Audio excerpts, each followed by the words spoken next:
Welcome to the deep dive. Today we're immersing ourselves in, well, quite a unique source document. It's this powerful white paper offering a Qur'anic, medical, and ethical review all at once. Right, and it's focused on a very specific, intense situation. Exactly. We're looking at a real-world scenario, a high-risk pregnancy, very late stage, 34 weeks, in fact. And this is happening against the backdrop of a really difficult, unresolved marital conflict. And our mission here really is to map out the convergence. We want to pull out the key insights on how these huge areas, medical necessity, legal duty, spiritual conduct, how they're meant to work together. Especially when a personal crisis hits this hard. Yes, the source essentially asks, when things break down, where do the established doctrines step in? What protection do they offer, and what obligations are, well, simply non-negotiable? And the timeline here adds another layer. The sources tell us communication just stopped, completely cut off around mid-2024. Then conception happens maybe around February 14th, 2025, and now here we are, 34 weeks pregnant. Right at that critical point. Plus, we're told the wife is 39 advanced maternal age and has a history, a documented history, of polycystic ovary syndrome, PCOS. So, see, we're not just looking at single risk factors in isolation. Oh. It's a severe confluence of risks. And the review uses this case very effectively, I think, to show how these spiritual and legal frameworks often anticipate this kind of crisis, demanding certain conduct long before the immediate medical danger pops up. Demanding preparedness, really? Preparedness and prescribed conduct, yes, from everyone involved. Okay, let's dive into that medical landscape first. The immediate, tangible reality. Because this isn't just any high-risk pregnancy, is it? It's specific factors compounding things. That's right. The review highlights several specific risks, multiplier risks, tied directly to her PCOS. For instance, there's a significantly elevated chance of gestational diabetes. How high are we talking? The source puts it between 40 to 50% probability. And that alone, gestational diabetes, drastically complicates things. Fetal development, delivery management, everything. Okay, and then add in the age factor. She's 39. What additional risks does the source flag there? Well, advanced maternal age itself increases the risk for preterm delivery, estimated here around 20%. Critically, it also ups the likelihood of hypertensive disorders, things like preeclampsia, and potential fetal distress during labor. So already a complex picture. Very. But where the document gets really insightful, I think, is its focus on medication dependency and nutrition. Ah, you mean the metformin use. That's common for PCOS, right? Exactly. But the source points out a specific consequence if its use isn't properly managed, nutritionally speaking. Which is? Chronic metformin use without careful B vitamin supplementation can predictably induce a vitamin B deficiency. The review notes this isn't just a possibility, it's a physiological certainty if unmanaged. Wow. Okay, so a nutritional deficiency caused by the treatment itself. At this stage, with all the other stress, what does a B deficiency actually do? It triggers a really dangerous cascade of symptoms. B is vital for nerve function, for myelin production. So a deficiency can lead to neuropathy, tingling, weakness, intense fatigue, definite cognitive changes, brain fog is a common description, and, crucially for this case, significant mood disorders. The review is explicit.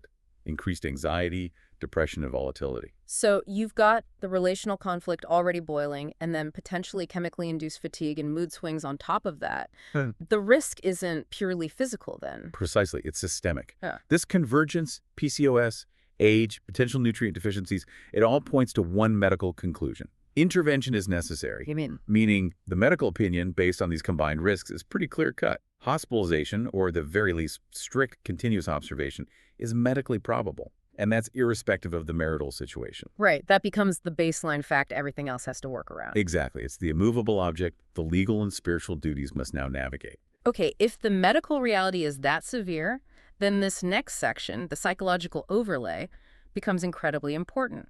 How does the review link these potential Bay-Euros issues and hormonal stress to the ongoing conflict? This is where the source offers a path to, let's say, integrated understanding. It suggests that this state extreme hormonal volatility from the pregnancy, compounded by the profound isolation of the marital estrangement, it predisposes the individual to severe mental health symptoms. Like what specifically? Things like intense anxiety, deep depression, perhaps even, in extreme cases, delusional projection. The body and mind are under maximum chemical stress. And that internal chemical stress then gets, projected onto the external conflict? Yes, and here's the really crucial insight the review offers you, the reader.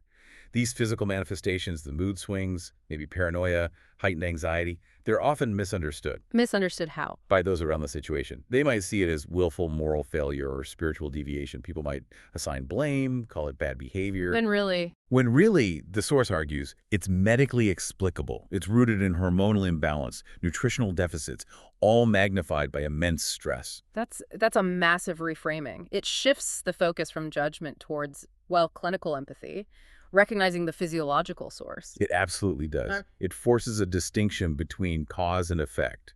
And this leads to another key point the source makes. Which is? It observes that when sacred law, which is designed for balance, for mizan, gets pushed aside, replaced by unchecked personal narratives or whims, the text calls it, Okay.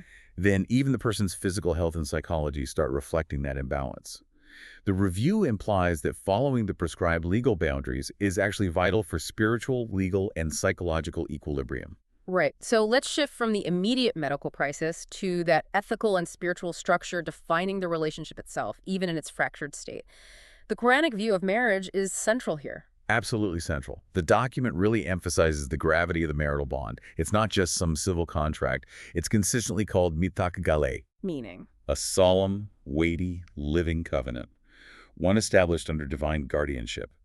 And its purpose, citing the Quran, is to find tranquility, sekinah, and to establish love and mercy between spouses. So breaking that covenant without following the proper process, it's more than just ending an agreement. Oh, much more. The sources frame it as disturbing a divine balance, the mizan. Since marriage is meant for tranquility, unjustly dissolving it creates, well, a measurable disequilibrium. And that disturbance has consequences. Immediate legal and ethical accountability, the sources suggest, for whoever initiated the deviation from the prescribed path. Okay, so given they are estranged, likely heading for separation, the sources lay out very specific mandatory steps for resolution or divorce. Let's unpack those. What has to happen? The sacred law provides a pathway, and it's designed to protect the vulnerable and ensure justice above all. The first step, especially in conflict, is mandatory mutual consultation and appointing arbitrators. Yes, one from her family, one from his. The Quran mandates this. It's required to even attempt restoration before you can move further. Makes sense. What's the second required step? It relates to the pregnancy, right? It does. It's the mandatory waiting period, the iddah.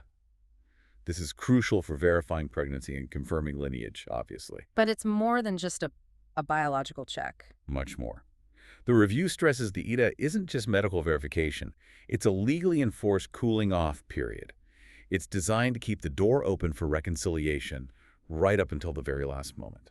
Okay, attempt reconciliation, then the waiting period. What's the final mandatory piece? Documentation and witnesses. This is absolutely critical in sacred law. Why the emphasis on documentation?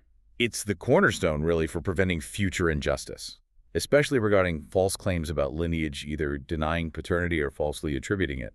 The review is very clear. Anyone bypassing this exact sequence, arbitration, iddah, documentation, makes any later action spiritually questionable and legally invalid within this framework. And they bear the responsibility. They assume full liability for breaching that solemn covenant, the mithaq galeh. Okay, so we have the medical crisis, we have the legal framework showing the relationship is technically unresolved. So, despite the conflict, the estrangement, what does this ethical framework demand from the husband right now with a high-risk 34-week pregnancy on the line? The duty here is presented as non-negotiable. Absolutely absolute. It overrides personal grievances, and it's focused squarely on the unborn child and the mother carrying that child. Is there a specific directive? Yes. The source cites Quran 65, verse 6 directly. If they are pregnant, then spend on them until they deliver, period. So regardless of how he feels about the marriage or her actions, he remains legally and spiritually obligated to ensure her welfare. Correct. It's framed as a requirement of ihsan. Ihsan meaning? Excellence in conduct, acting justly with kindness, even if you feel wrong or are facing perceived injustice yourself. The source makes this point very strongly. Even if the estranged party is behaving badly, maliciously, even sinfully. Which can happen in these situations. Of course. But the other party's duty remains fixed. Maintain your standard of lawful conduct and fulfill your obligations. The personal conflict doesn't erase the responsibility towards the pregnancy. Okay, so this leads us to the practical steps. The lawful action plan, the source is advised for the husband right now, at 34 weeks. What specifically must he do? It's quite detailed, recognizing the sensitivity. First, he must maintain nafaka. Which is financial support. It's comprehensive support, financial, yes, but covering food, shelter, and critically medical needs. Within his capacity, of course. But failure to provide nafaka during the pregnancy immediately increases his liability, spiritually and legally. But if direct communication is off the table, potentially volatile, how does he fulfill this duty? Good question. The sources are clear. Use neutral, trusted intermediaries, family members, respected community figures, legal counsel. Seek verified updates on her welfare and provide the necessary support through them. So it maintains the care but avoids escalating the conflict. Exactly. Which is vital, given the psychological factors we already discussed. Direct confrontation could be dangerous. Makes sense. What's the next step in the plan? Documentation. Meticulous documentation. Of everything. Of all intentions, communication attempts, every bit of financial provision made. This is crucial for justice, for creating a clear record of compliance with the law. It also protects him from potential false claims down the line. Okay, provide care via intermediaries, document everything. What about the internal state? The mindset required? That's described as aberjamal, beautiful patience. Beautiful patience. In the middle of all this chaos and potential provocation. How is that defined? It's defined not as just passively waiting it out. It's active, lawful restraint. It's the spiritual discipline to endure the situation, the cost, the stress, the isolation, without hitting back, without enmity. So it's about controlling your own actions regardless of the other person's. Precisely. The goal is to surrender any desire for vengeance to a higher judgment. Let the legal process work, but don't violate divine boundaries yourself in the process. It's about maintaining order, internal and external, even when surrounded by chaos. Wow. This has been an incredibly dense, layered deep dive. We've really traced the connections between, well, the medical certainty of the mother's distress, The legal reality of this unresolved sacred covenant. and the spiritual duty that demands endurance, even without reconciliation, without enmity. And the main takeaway, I think, is seeing how integrated it all is. The source material really argues that genuine healing, whether spiritual or physical, it can't even begin until the codified legal duties are met. So the medical situation forces the issue. Right, it forces an acknowledgement of reality. Then the legal duty provides the structure for compassionate, correct action. And the spiritual standard demands that isan, that excellence, from the person seeking resolution or restoration. So what does this all ultimately mean for you, the listener, maybe facing your own complex ethical or legal tangles? I think it confirms that complexity doesn't negate the rules. If anything, it underscores their importance. The sources seem to conclude that divine justice isn't necessarily slow or delayed. Just perfectly timed. Perfectly timed, exactly. And for anyone navigating chaos, personal or legal, restoration seems to start with focusing on the immediate lawful duty. Preserve evidence, maintain provision, cultivate compassion, and crucially, surrender that feeling of vengeance to that ultimate perfect timing. That's a powerful perspective. Thank you for guiding us through this. It's challenging material, but so insightful. The final invocation noted in the sources, it feels like a really fitting anchor point. Yes. Rabbi Niliman Zalta Ilayam and Kaiden Fakir. Lord, I stand in need of whatever good you send down to me. A statement of pure reliance.